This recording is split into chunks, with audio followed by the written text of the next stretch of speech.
저는 개인적으로 이재명이를 보면서 항상 드는 생각이 저 인간 도대체 뭘 믿고 저렇게 설칠까라는 생각밖에 안 들거든요.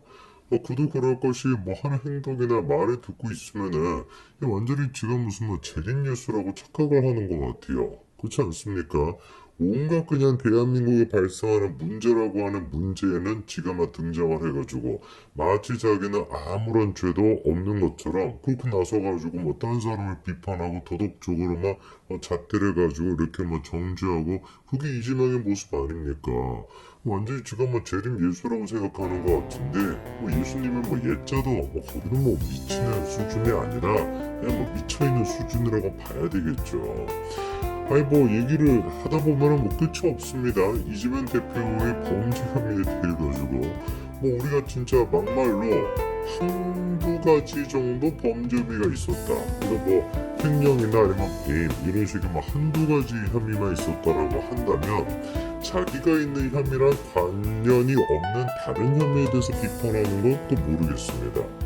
근데 이거는 뭐 이재명이라고 하니까 이거 뭐 예수님이 재림하신 것인지 사탄이 재림한 것인지 우리가 상상할 수 있는 뭐 인간이 저지를 수 있는 모든 범죄미 그거를 다 가지고 있는 게 생선 이재명이 아니겠습니까? 그런 인간이 나서가지고 막 다른 사람 비판하고 있으니까 진짜 아까 말씀을 드린 것처럼 뭘 믿고 저 인간이 저렇게 설치는지 모르겠는데 이번에도 마찬가지입니다. 제가 결국에 이재명이가 사고 칠 줄 알았어요. 괜히 그렇지 주제도 모르고 이 문제도 건드려보고 저 문제도 건드려보고 계속 이렇게 난리를 치다가 다 어떻게 되는 거겠습니까? 지 얼굴에 침뱉기밖에 안 되는 거겠죠. 그렇게 설치고 댕기다가 결국 이번에 국민의힘 쪽에서 대놓고 우리 이재명 하면 빼놓고 얘기할 수 없는 여배우와 관련된 문제를 공론하기 시작했는데요. 어떤 얘기인지 한번 우리가 천천히 봐야 되겠습니다. 일단 아까 말씀을 드린 것처럼 지금 이재명 대표가 미쳐있는 상태인데 어떻게 미쳐있냐 뭐 요 사진 한 가지로 설명이 되는 거 아니겠습니까? 저기 그 뒤에다가 이순신 장군을 저렇게 떡하니 그려놓고 국민 안전을 수호하겠다라는 건데 그러니까 인간들이 지금 뭐 자기들이 이 뭐 조선시대에 살고 있는 것인지 아니면 뭐 구한말 조선인 것인지 이게 지금 21세기 대한민국인지 지들도 헷갈려 하는 거예요. 몸뚱아리는 지금 여기 있는데 정신은 막 조선시대에 가 있는 거 아니겠습니까? 뭐 이재명이 같은 경우는 본인 스스로를 이순신이라고 그렇게 얘기하고 싶은 것 같아요. 정청래 그 인간도 비슷한 짓거리 하지 않았나 싶은데 적어도 개딸들한테는 그게 설득력이 있나 봅니다. 이재명은 이순신이고 원희룡은 원균이다 이렇게 얘기를 하는데요. 뭐 근거는 없습니다. 미친 사람들이 얘기니까 뭐 근거를 찾을 수가 없는 것이죠. 제가 보니까 이재명이가 뭐 그렇게 뭐 환생을 한 거는 맞기는 맞는 것 같아요. 근데 뭐 같은 이씨이기 때문에 이순신으로 뭐 환생을 했다, 이순신 장군이다라고 얘기하고 싶은 것 같은데 그 제가 보기에는 이순신이 환생한 것이 아니라 이완용이가 환생했다 이렇게 보는 게 맞을 것 같습니다. 저는 근거가 있지 않습니까? 이재명이 2017년도에도 무슨 얘기했어요? 더러운 평화가 전쟁보다 낫다 이 얘기했었고요. 이번에도 마찬가지로 똑같은 취지로 주장을 했습니다. 딱 그런데 이야기를 주장했던 사람이 누구였다라는 걸 나라 팔아먹었던 이완용이 아닙니까? 그러니까 뭐 제가 보기에는 이완용이 발음도 힘들어 이 사람은 이완용이 환생했다라고 보는 게 맞겠죠. 반면에 개딸들 같은 경우는 근거가 뭐가 있냐라고 한다면 없습니다. 그냥 지들도 왠지 그냥 그렇다고 해주고 싶다는 거 아닙니까? 이게 뭐 하는 짓거리인지 모르겠어요. 그러니까 아무런 근거도 없이 이재명이는 이순신이라는 것이고 뭐 원희룡 장관은 원균이라는 것이고 뭐 원자 돌림이라고 해서 뭐 원균이라고 하는 거겠죠. 그쵸? 믿고 싶은 대로 믿겠다라고 하니까 그냥 뭐 그렇게 사시기 바랍니다. 이재명 대표도 제가 뭐 그게 나라를 위한 길이고 본인을 위한 길이에요. 괜히 그냥 무슨 뭐 당대표 하겠다고 그리고 뭐 또 아직도 대통령 생각하시 할 것 같은데 대통령 하겠다고 솔직히 아니라 정신 엇나가 있는 친구들 그 불러 모아놓고 그래도 뭐 한 10만 명은 되지 않겠어요? 그래서 뭐 아가동산 비슷하게 뭐 제명동산 재미있는 말 이렇게 만들어서 그냥 뭐 모여가지고 사는 거 집성전처럼 그게 오히려 이재명한테도 행복인 것이고 대한민국을 위한 길 아니겠습니까? 진짜로 긍정적으로 좀 고민해 보시기 바랍니다.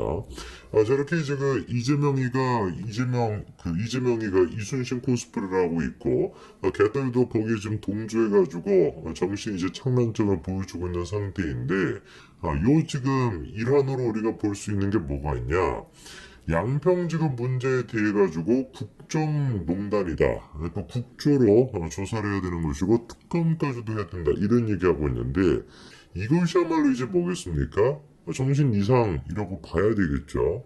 아까 말씀을 드린 것처럼 진짜 100번 양보해가지고 이재명을 둘러싸고 양산 고속도로 자체가 선동이라는 건 말할 것도 없지만 이재명 본인 스스로가 비슷한 조금의 논란도 없는 사람이었다라고 한다면 그런 얘기하는 거를 듣고서 얘는 좀 약간 모자라구나라고 생각할 것 같아요.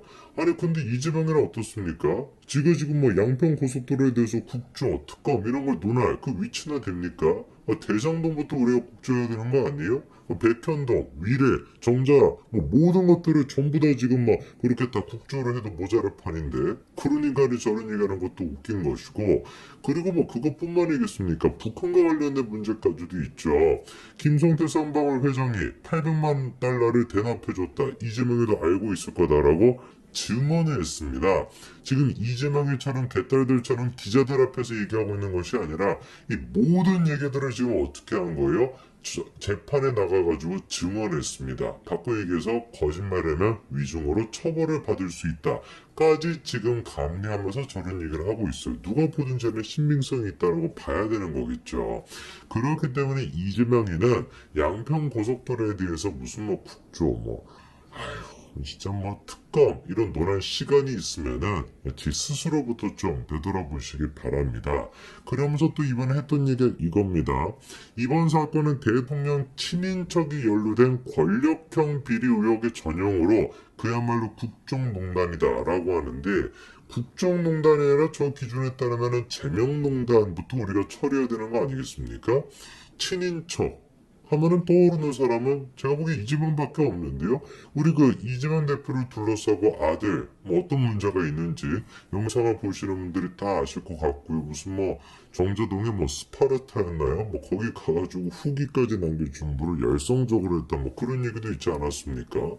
그것뿐만 아니라 이제 그 아내분 같은 경우는 뭐잘 아시는 것처럼 이미 관련된 수사가 진행 중이고요. 그리고 이참에 그냥 우리 뭐 양평 고속도로 있지도 않은 그 사건을 가지고 이렇게 부풀리겠다라고 한다면 뭐 잘 됐습니다.